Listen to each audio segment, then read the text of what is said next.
you are a LinkedIn player, well, no,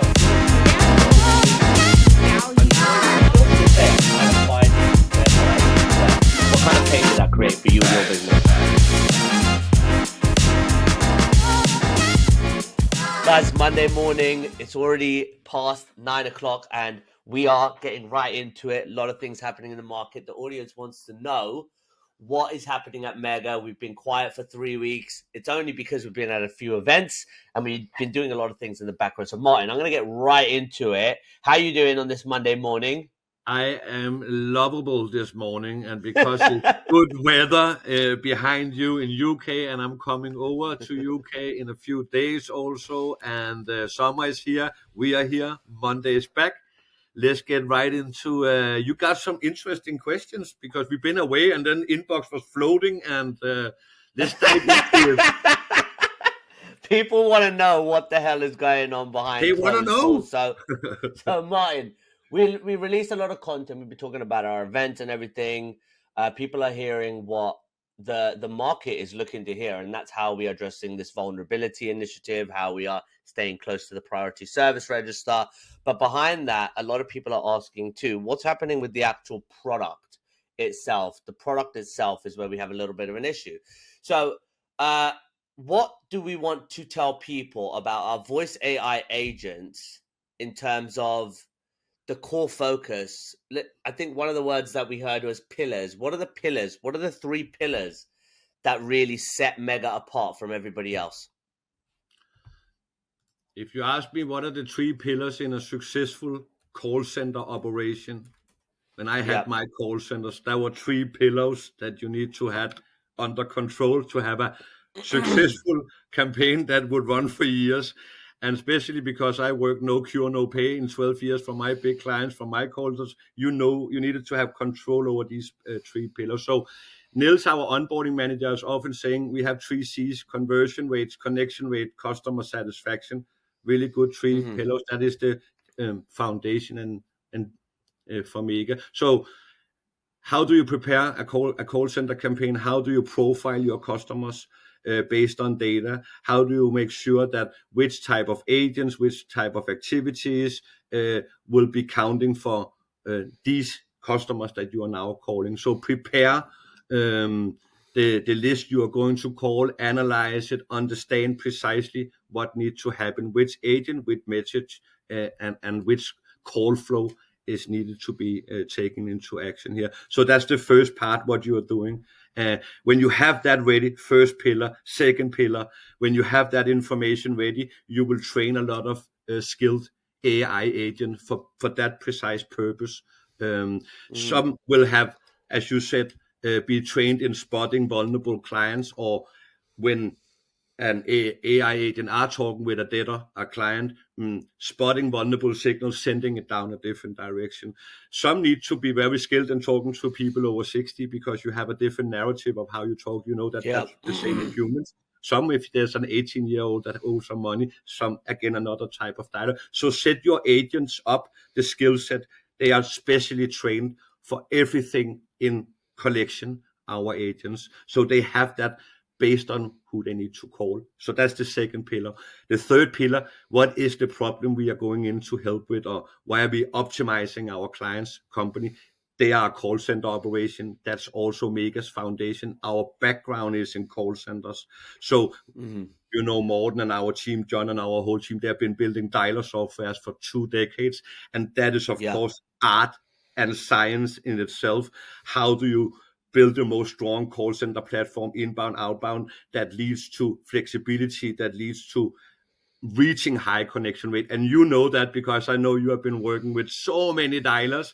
There is a big gap from not good to very high success, and that is a space we own. So those 3 pillars in itself are Mega in a nutshell, if I can say that. You mentioned one of the items on data, and I think that's a very, very, let's say, it's something that you have to have in place before you start anything.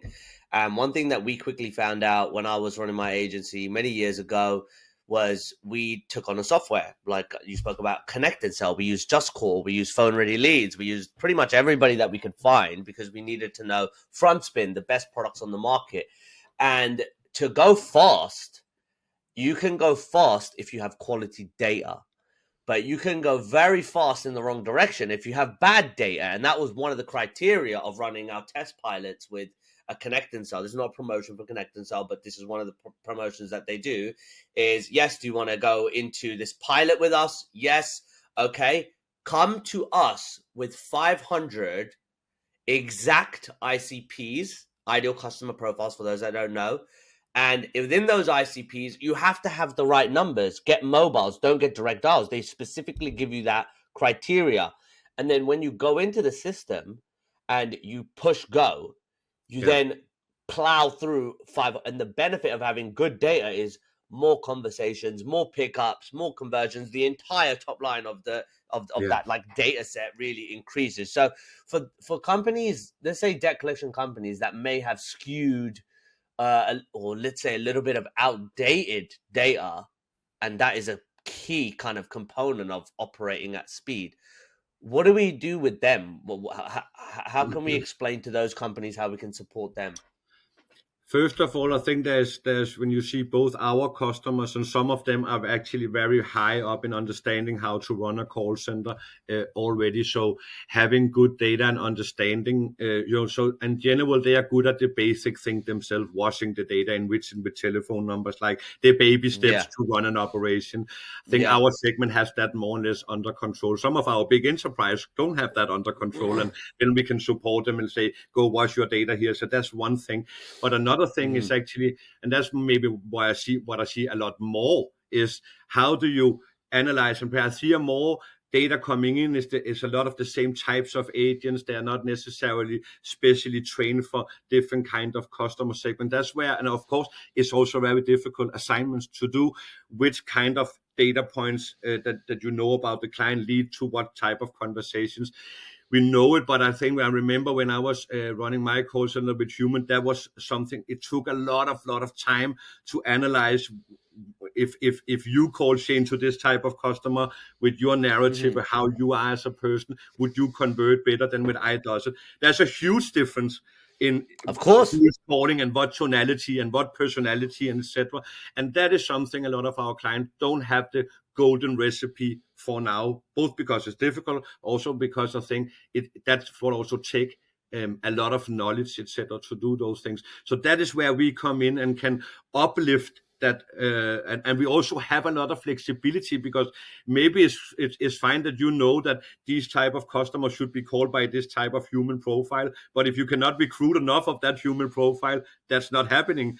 That's again where AI is strong, because we have all the agents you want in that segment that is needed for you to handle best way. So data for me is not especially that you have bad data, but more how are you profiling that data and what are you then doing with it to make sure you have the highest conversion rates.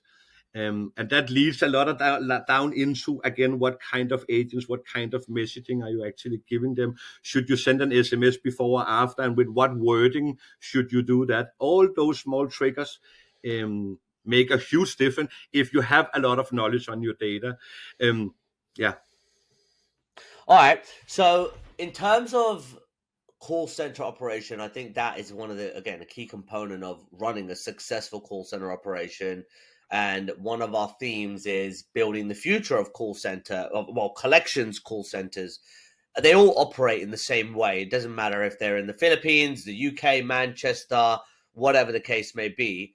They're all operating in a similar type of fashion. You got reps, you got software, you got data, and all those three things, when they're connected, you get conversions of people to speak to. So what does the future of collections actually look like in practice then?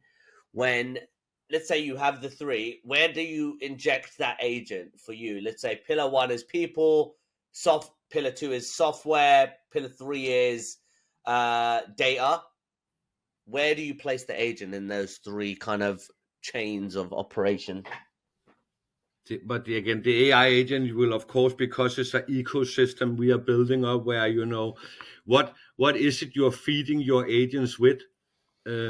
that's coming from some knowledge and understanding of which type of data you are calling to. So what are you feeding your agents with? What knowledge should they have before? What are you already knowing about how to communicate to this? Again, a very difficult one to do manual, but because of also AI and our bots are, they are getting better and better. They are learning the patterns a lot faster that you can do with humans to go the right directions for converting most. So the agents fits in, in this ecosystem. For me, it's not about one of them, and it's about having all of three one working in harmony together. That's also why when people say, can you build some chatbots? Can you do all this other stuff? No, it's about getting these three important pillars to fit in well together. That is, I'm normally saying, if you are a call center operator, if you're standing as an operation manager in a big collection company, what is it that you have to work with to get a successful campaign? This is precisely what we mirror. We just do it a lot better because we have that knowledge, we have that data, we learn. Maybe they already have data from the past that we are analyzing and pushing in, so we can, drop that learning curve and time dramatically. So that is one thing. One of the pillars don't work without the other pillars, and that is the difference for what we are doing here.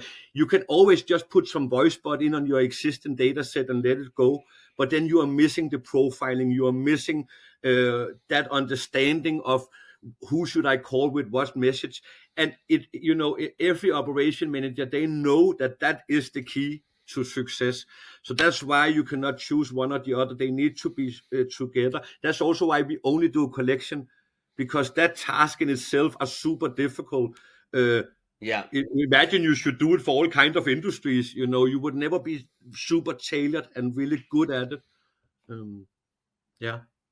Well, it makes sense. So, but what I think one of my points was, where is the best place to insert that AI agent? And for me, what I've heard in some of the conversations we've had is, let it do the heavy lifting, right? That's one of the key components of how we create success with our customers, is the ability to lift heavy, right? Yes. The way history has changed our world has been from the Industrial Revolution, right? Steam-powered trains to be able to move a huge ton of steel forward. And then from the Industrial Revolution, how does technology leverage our ability to do more with less? And now we're in a stage of AI where that entire data set, let's just call it 100,000 leads, right? 100,000 contacts that one person cannot get through.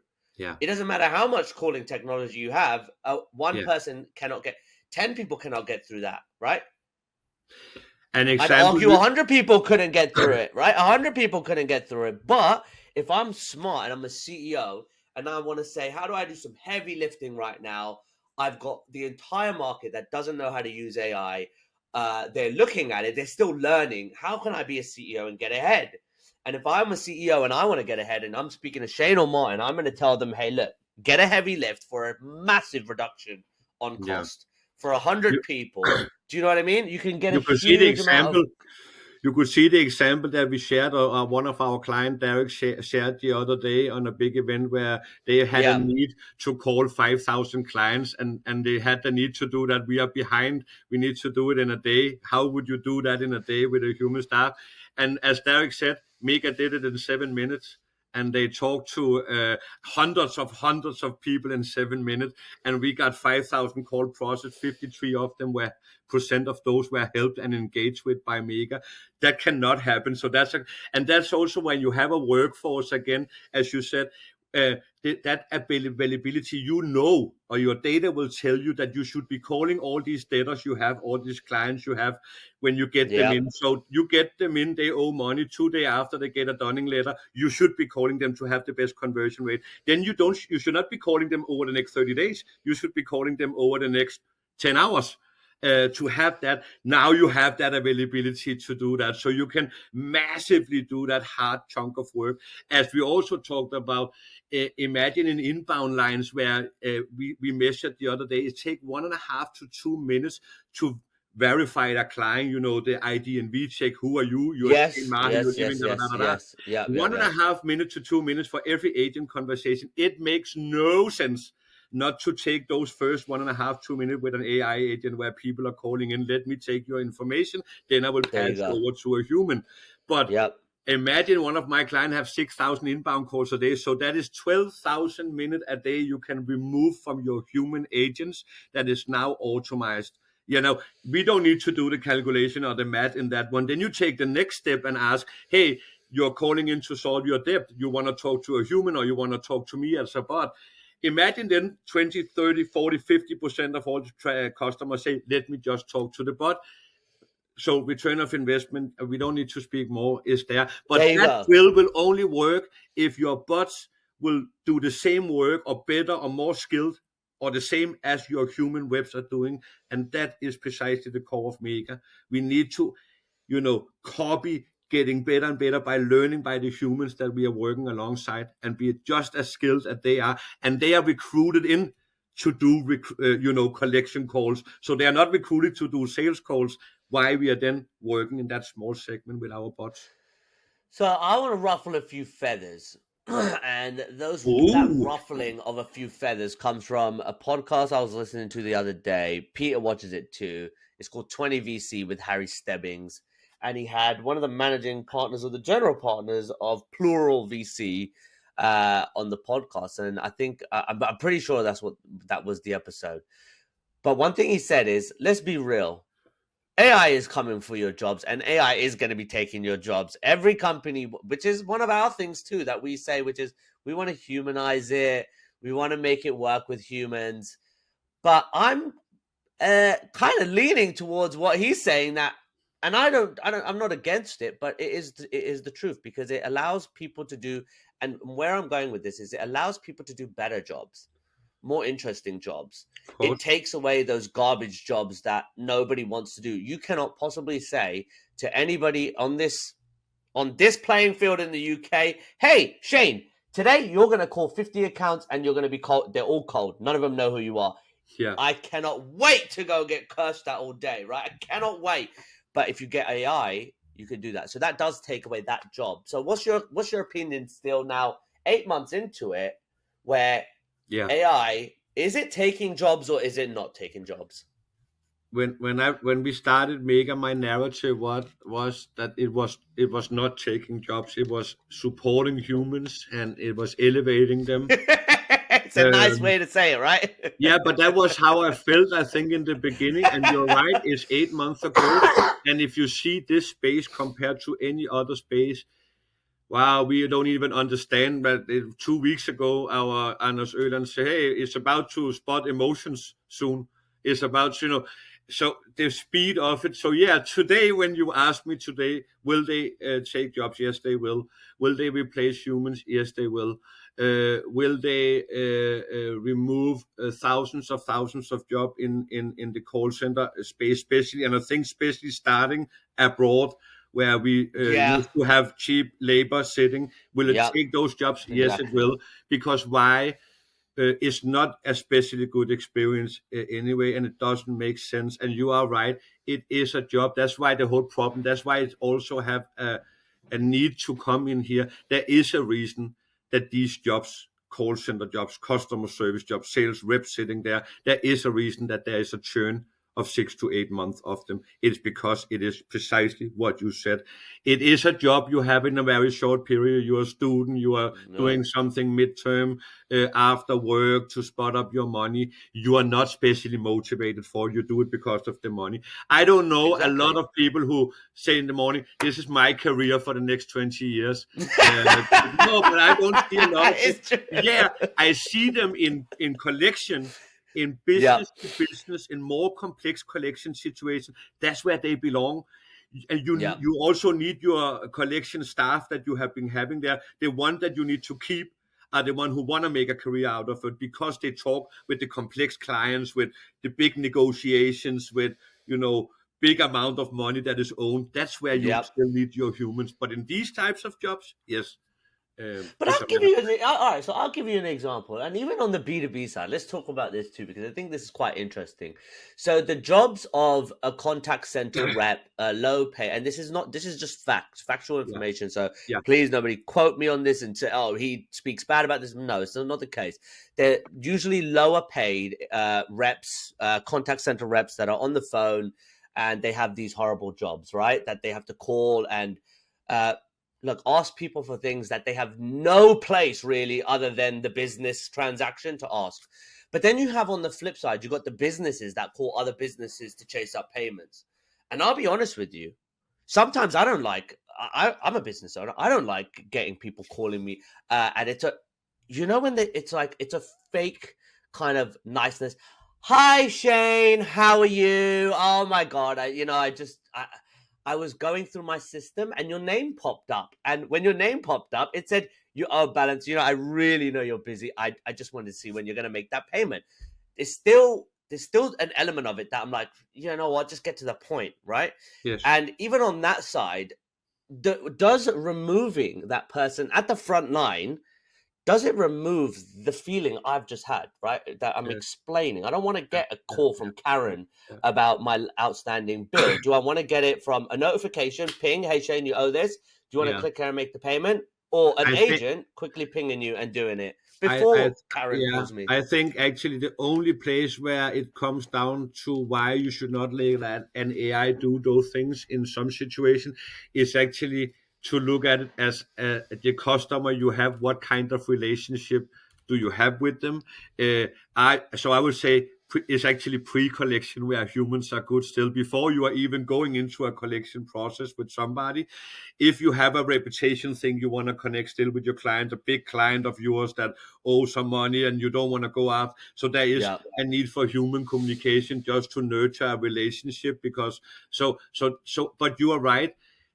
When it's fake, when it's phony, and that's what it is anyway. So we are moving into a world anyway. You can see the shops are dying around. We are not ordering food. We don't go to the supermarket anymore. We work more. In Denmark, the age of when you can retire just went up 3 years more. We are working 1.5 more a day. Everybody in average. We are busy.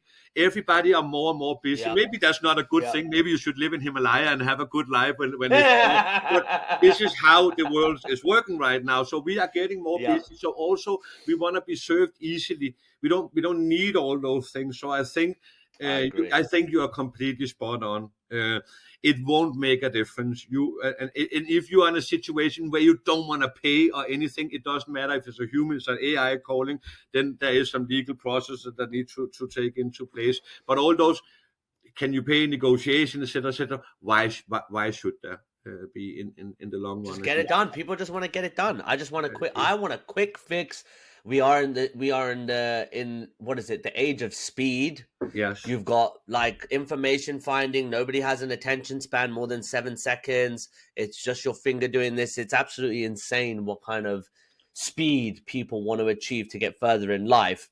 And with speed, you have to have things in place. And with speed, you have to have structure. And with speed, you have to know how to, if you're running a race, and you're what is his name? Usain Bolt. He didn't start out just running whatever a 10-second, whatever his 100-meter was, his 100-meter dash. He had to train. His team had to optimize his fitness program, his nutrition program. They had to optimize the weight that they put on him when he was running. Every one of these tweaks happened over years to get this product, which is your Olympic gold medal winner, Usain Bolt. And for us to become an Olympic gold medal winner, we have to know how to optimize, not ourselves. But rest assured that this is not about us. This is about our customers. How do we optimize our customers' campaigns so that they can have the right knowledge and not the knowledge on anything other than what's happening in their environment, what's happening in their system? How do we optimize our customers' results with our platform? So that's also why we are saying you cannot self-onboard yourself. You should not be building your own bots inside a system and create them yourself, etc., and train them yourself. You should be a part of it, of course, because it's your bots, and you should set the parameters and how it needs to be done. So there's two parts. One thing is our human optimization team. That's normal. When you run campaigns in a call center, you would sit with your operation managers, you will analyze your campaigns, you will see what is working, what is not working, where can we tweak, where can we get 4% more, 5% more, why is contract rate low on this segment in this city in this time of evening when we are calling, what is the all those KPIs and matrix in a call center. There's a lot to get success. There are so many. That's why people not necessarily normally not succeeding in call center environments, because there is so many KPIs that need to be in place for getting conversion, connection, and customer satisfaction up to a level where you want it to be. So one thing is we are sitting with our clients regularly and optimizing and so that consultancy part. I'm normally saying I am not a vendor. See me as a partner. And when I'm seen as a partner, that's the difference. If you want to have a vendor, buy some software that you can build yourself and sit around with and set it up yourself. But that's not what we want to offer our client. And then, of course, the way we are building our engines and etc., that it's improving itself and it's learning. We have Anders Kölle from Quantum Finance that are sitting, as he said, when you don't get it right in his business, old business, you lose a lot. So that predictable what to do, when to do it, with getting the right, that's a big part of Mega. And what we are building into our platform is actually to automatically improve of all these different KPIs that the client has. So that's how we improve result over time with our clients, both our engine, but also our human knowledge, because we are over 35 people now in Mega with hardcore call center experience. So that's just a little add-on that the client get when they sign with Mega. Oh, I get access to that team of people. And I think that is where humans should work around AI. It is on the other side, supporting, helping it, etc. So last question, we've reached the top of the hour already, but last question, in terms of a customer being successful using the MEGA.AI software, what can a customer expect when they start onboarding and when they finish their onboarding? And then the last piece is, what does their first day of calling look like? They can expect a good onboarding process. Besides, they have been through a sales process where we have been through what do you want? We have cleared that we can do it. We are not saying yes if we don't think we can make a huge impact for clients. You sign a contract, you get into an onboarding period with our onboarding team where we get a lot of information. We need to understand how your KPIs are looking. We need to understand how your flows are looking, understand what type of campaigns, etc. So there's a process for that. Then we set it up for the client. We set all the skills set up. We set the agents up, the AI agents, the inbound, the outbound environment. We test it with the client. And when this internal testing is finished, we deploy it. Before that, we actually integrate into their systems. So our agents work alongside their collection platform, their self-service environments, etc. And then we are deploying the bots. And then the first day, it will be running split test on the first. Now you begin to start up, so you have to run a lot of split tests. We are actually running one huge one today for a huge collection company. They start with 5,000 debtors, clients, and we are calling them 4 different lists to split test voices, different kind of messaging, etc. So that's a typical starting day. Take a list, break it up to 4 with 4 different narratives, and then you begin to work. You learn from that learnings that you are getting, and then you optimize, and then you are already beginning your journey. That's where the fun begins. I think that's a great way. That is where the fun begins, because as soon as you get that first layer of work started on the ground. And I always put it like this: whether you're in business, whether you're starting off with a new product or service, you have this stature, this block of concrete, and your job is to chisel away at that till you get whatever kind of image you want underneath that. It can be a person, it could be a dog, cat, lion, whatever you want it to be, but you have a responsibility to continue to just go live and it's perfect. You have work to do, and then that's your course of work with us, which is how do we pull on certain levers? How do we pull on certain triggers to make sure your campaign goes like this? Whenever you get these dips, we want to be, it will have a dip, but we want to be able to pick those dips up and help you go back on track. So Martin, any last words for anybody this week that is exploring AI in terms of voice, is in collections, is looking at PSR, any type of headline news you want to share with the audience before we go? It's time to get going. No, because there was actually a client that says it the other day. We are figuring out, Martin, when do we start with you? We have some other projects, and then he said, but we know we need to be online with this up running within the next 5 to 6 months, because otherwise we are losing to our competitors that are already doing it now. So I think there is a big urgency, especially in a little industry that we are serving in the collection space, when other people are doing it, and a lot of other people are doing it, both with us now, probably also with some of our competitors. It is time to get that strategy on the table, and you should do it before the next 4 to 5 months. So that's just my good advice. Give us a phone call, and we are ready to show what Mega can do for you. Have a fantastic day out there.